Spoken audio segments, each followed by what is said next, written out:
Slăvit să fie numele tot, Doamne Iisuse, aleluia. Toată gloria să le pădubească pe Domnul Iisus Hristos. Îl laud din toată inima pe Domnul Iisus Hristos pentru că mi-a făcut mult bine. Și m-a scăpat de multe ori de moarte. Binecuvântat să fie pe Domnul Iisus Hristos.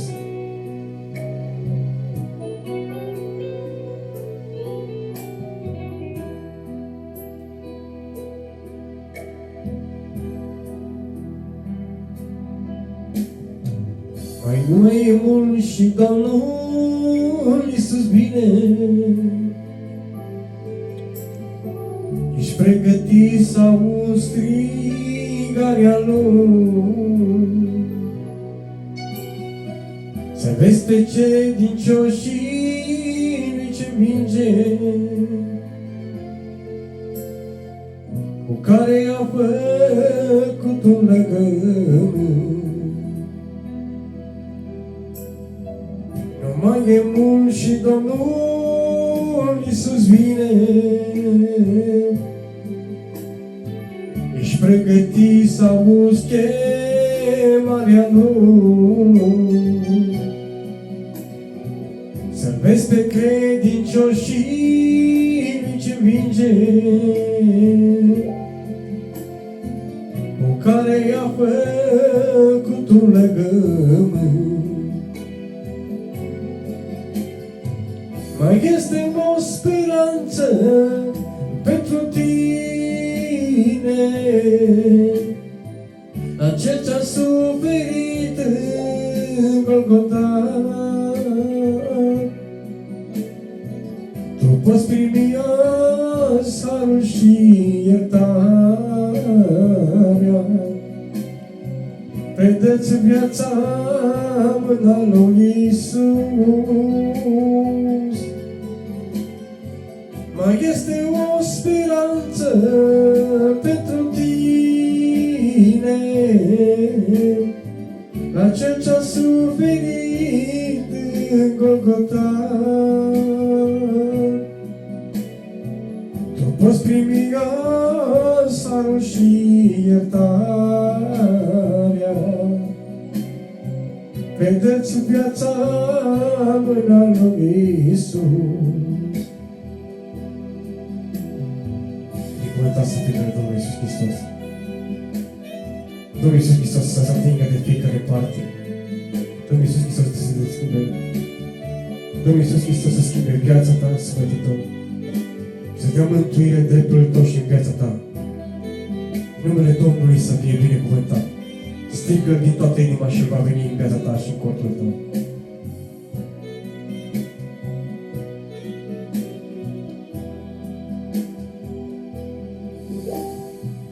Încredințează soarta mâna Lui.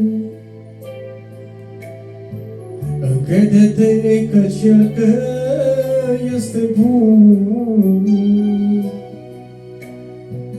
Durerea care o porți în viața ta, mai e puțin și El ți-o va lua. Încredințează soarta mâna Lui. Încrede-te că Cel că este bun. Durerea care o porți în viața ta, mai e puțin și El ți-o va lua. Mai este o speranță pentru tine, la Cel ce-a suferit în Golgota.